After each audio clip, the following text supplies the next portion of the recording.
Hey everybody, so here's another out-of-box review from Model Man Tom. This time we're looking at round 2's repop of AMT's Enterprise D. This particular one is a special, probably limited edition, molded in clear plastic and includes massive aztecing decals, which initially I had some really big sticker shock at that number. I've seen it as low as 50, and one guy wrote that he had picked his up for 45. But as was pointed out to me by a few people on the various model forums, the high sticker price comes from the decals, and apparently clear plastic is just a little more expensive than standard white or any other color. So it's a beautiful box, beautiful artwork there, and some good shots on the back. They've done a little promos with all the other models that have just been released recently, and there's not too much on the back overall as far as actual details of the kit. They give a rundown of the history of the ship itself as far as the show goes, and this kit is 18 inches. It's a removable saucer section, display stand, and obviously being clear it should be a little easier to light, but we'll see about that. And the aztecing details are supposed to be absolutely mind-blowing. So we'll take a look at that in a second here. Let me set the camera up on the tripod and we'll go from there. Alright, so personally I really hated this design for a long time, and then I came around to liking it, and I just don't know anymore. I just like the original and the original movie version so much better, but it is what it is, and I had one of these. This is actually the original version, is the last model I ever bought going into my college years, before I took a long 15-year hiatus from modeling. So it'll be interesting to see this again. I did enjoy building that one, and it did look good once it was actually finished. I think that was molded in a light baby blue. And of course this one is clear plastic. So for 62 bucks, it's definitely steep. For example, the C57D, also from round 2, is like $75, and that's a massive box of plastic. It's a pretty full box, which is always nice to see. It's not too common, of course, and it's definitely going to make viewing things here a little more difficult than they might have been otherwise. Clear plastic bags, clear plastic kit. We'll see how it goes. The saucer itself is as big as the box, which is nice to see. I'm not surprised that there's so much backing material in here to protect the plastic from scratches and stuff, so it's good to see that going on. Not too many bags. What have we got here? 1, 2, 3, 4 plus 1 for the stand, so that's not too much going on. The directions themselves, they're probably exactly the same as they used to be. I don't think round 2 did too much anything to the engineering of this kit.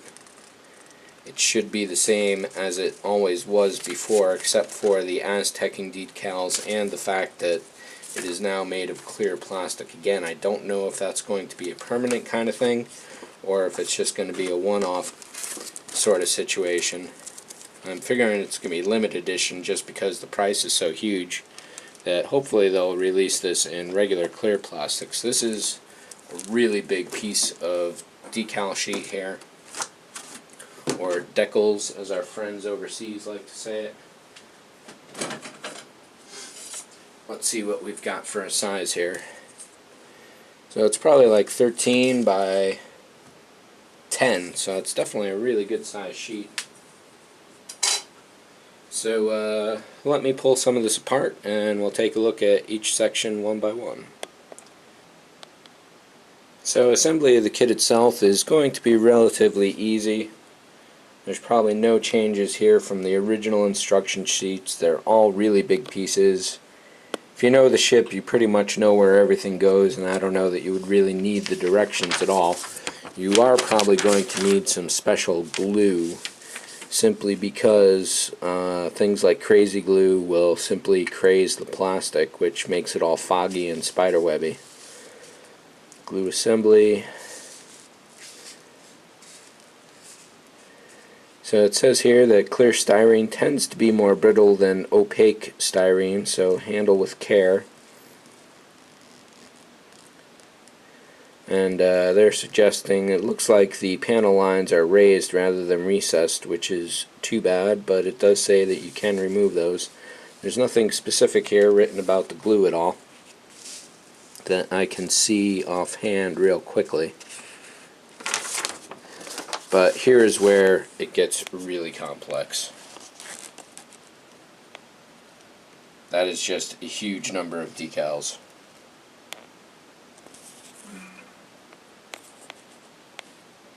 So the build will probably be maybe even 10 minutes if you're not lighting it, but the decals are going to be hours and hours and hours. So that is definitely something to keep in mind. It will save you a lot of probable paint issues. Now it does say that you do need to do some painting.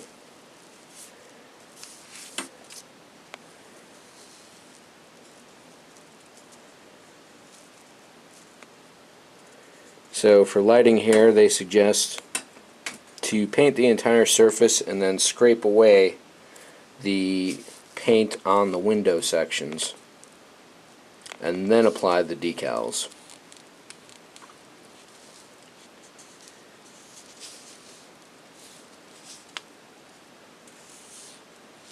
And definitely a 10-step guide to applying the decals themselves, from wetting them to letting them dry. Paint colors, it looks like there's 5, 6, 7 different colors here to use. All of them pretty obvious. Model Masters, it looks like they're using enamels and acrylics here. The clear red and clear blue is for the acrylics, and then everything else looks to be fairly standard issue colors that you can get. So, apart from that, I'll just make a quick mention on this little bit of promo material here. They're covering a lot of the cars they're releasing, and what I'm really into personally is science fiction and the spaceships. So it's been known that the Bird of Prey is coming back out, so I'm looking forward to that one. The Reliant has been re-engineered to some degree, and that should be a better kit than it used to be. And the Klingon Bird of Prey here is going to be a nice one. That's in 1/350 scale, so that will match the size of the 1/350 Enterprise, of course. And there's a couple other ones here too. I'm looking forward to this Pilgrim Observer specifically. So with that, let's take a look at the decals. This is massive, and this is probably where a huge amount of the cost for this kit comes from. It's not as varied in the colors as I had thought it might be, but and I had also thought that their pieces themselves would be much, much bigger, but this is absolutely beautiful work here. See how sharp I can get the focus and how close. There we are. So you will need underlying colors on the ship. There's going to be no way around it. I had thought perhaps that the decals themselves would cover every single color that is on the ship, but that's certainly not a problem that it isn't. There we go. That's about as close and focused as I can get, really. So what I am going to do, and I recommend this for everybody for all circumstances, is before you actually use these, scan them into your computer at like 600 dpi. There's no reason why you can't print these out as your own afterwards and use them on different model kits for different designs. So a piece such as this here, you could certainly cut that into different things and shapes and use it somewhere else on another kit or scratch build or diorama, anything really. And of course, once in the computer, you could actually modify the colors as well and print them back out for your own use, either on this kit or other kits, as I mentioned. So I'm sure a lot of these little squares here could be useful for a lot of different things, and a nice weird shape like that is definitely really great. Kind of like scratch building, and when you pull different parts from different kits to make a whole new one. But this is definitely some really phenomenal work here. The registration looks to be really tight. I'm not seeing any bleeding issues or out of registration issues. All the colors look uniform across all 4 sheets. And the level of work here must have been a total nightmare to coordinate. That is certain. So let's pull out some plastic and take a look at the kit itself. So in terms of part counts, this is definitely an easy kit. All the pieces are pretty obvious as to where everything goes. There are very, very few small pieces, as you can see here. That's really about it. And I had forgotten how big this saucer was, if it can be called really a saucer, since it's quite an ovoid. The detail itself on the surface, and this is going to be really tricky to get, is definitely nice. I don't see any scratches or anything like that going on. Obviously these injection rings could pose a problem for lighting. I can't say offhand. They could be in a place where it's not too bad. There's one ring that goes over the windows, but they may not really be an issue overall if you are going to light this. I had considered that if I do build this, and I really don't know that I want to build this, I might just keep it as is. I've never seen a fully clear model kit like this before.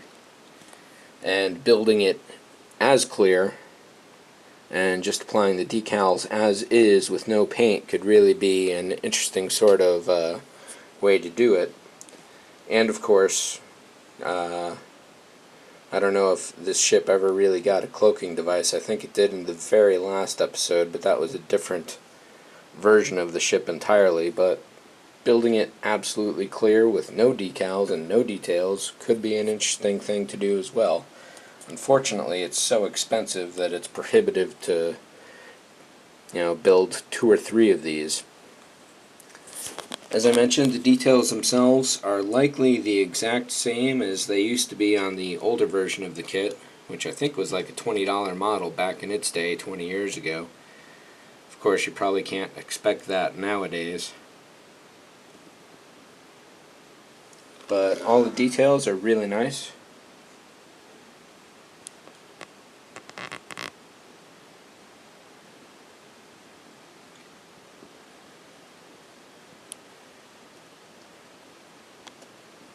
That's really all I can think of to say about this kit. I don't really have any way to tape this up. One thing I will say is that the directions recommend that you wash it in warm water, and handling the pieces, I can definitely feel the mold release grease all over the place. So when you do go to paint this, build it, glue it, absolutely positively wash it first. Usually I don't with regular plastic kits, but there's nothing regular about this one whatsoever. As to glue, I don't know if real normal model glue will work, nor super glue as well. You may need something like micro crystal clear. That will attach plastic pretty well and won't craze it, which is, again, as I mentioned, a spider webbing, clouding sort of issue. It kind of makes it foggy. And if you spill it around, it just gets it to be a real total mess really fast. And it's similar to white glue, but it must be a different formulation, because I certainly wouldn't trust white glue to hold plastic together whatsoever.